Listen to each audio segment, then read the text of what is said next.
गाड़ी में ड्राइव पे गया, मेरा फेवरेट गाना में था आंखों से बताना, और उसकी वो लाइन कि तुम आदत बनो मेरी, मैं बिगड़ जाऊंगी। बस वो लाइन बजते ही मेरे एक दोस्त ने मुझे कहा कि Kriti, don't you regret leaving him, why did you decide this? और मैंने उसे कहा कि पता है, तुम किसी चीज़ को पूरी शिद्दत से पाने की कोशिश करो और अगर वो तुम्हें ना मिले ना तो उसे एक्सेप्ट कर लेना।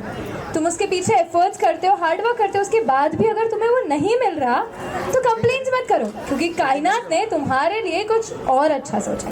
अब मेरे दोस्त का ये सवाल जिस इंसान के लिए था, वो इंसान मुझे बस ऐसे इंस्टाग्राम पे रील स्क्रॉल करते मिल गया था। अजनबी से हम लोग प्रोफेशनल दोस्त बने, प्रोफेशनल दोस्त से दोस्त, दोस्त से कुछ खास दोस्त, और फिर एक दिन व्हाट्सएप पे ग्रुप क्रिएट हुआ, यारो नाम था उसका। उसमें उसके और मेरे दोस्त साथ आ गए, इतने दोस्त हम आ ही गए थे।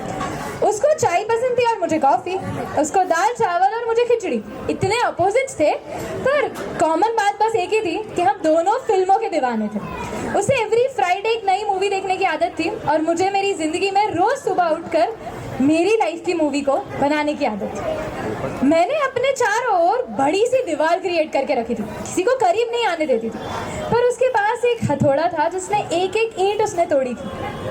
अब एक दिन जब सारी ईंटें गिर चुकी थी, तब मैंने डिसाइड किया कि अब मैं कन्फेस करूंगी।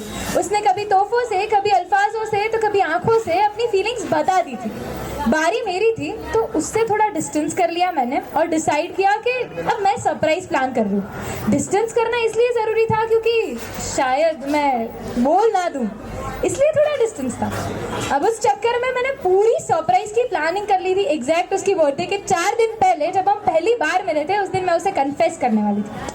और उसी ड्यूरिंग आफ्टर दैट फेज हम लोग एक दिन ऐसे ही रिवर फ्रंट पे हमारी फेवरेट कॉर्नर पे बैठे थे और उसके 2 दिन बाद सरप्राइज एग्जीक्यूट होने वाली थी। और एकदम से उसकी आंख थोड़ी सी नम हो गई और उसने कहा कि कृति, एक बात है जो मुझे तुझे बतानी थी। मैंने कहा हाँ बोल, इतना हिचकिचाह क्यों रहा है? और उसने कहा कि मेरी लाइफ में एक और इंसान आ गई है। हिल गई थी मैं, पर मैं फिर भी थम सी गई। हाँ, मैं चाहती तो उसे उसी तरह चपेट मार सकती थी या उसे कह सकती थी कि ये जो हुआ गलत था, पर मैंने चूज किया कि वो चला जाए। हाँ, अगर मैं उसे 2 दिन बाद वो सरप्राइज शायद बताकर उसे फिर से वापस ला सकती थी, पर मैंने वो नहीं किया, क्योंकि शायद आज जब मैं उसे वो लड़की के साथ खुश देखती हूँ तो मुझे ज़्यादा अच्छा लगता है।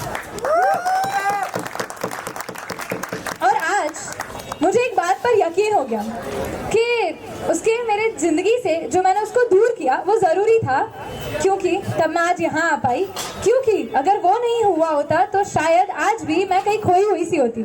मैं उसे अपना कर भी कहीं प्यार से शिकायत करती थी। मेरा यकीन, मेरा भरोसा, मेरा प्यार, मेरे इरादे तो सही थे, पर शायद मैं रात को सोते वक्त मेरी ज़िंदगी की वो मेन कैरेक्टर नहीं बन पाती मेरी मूवी में।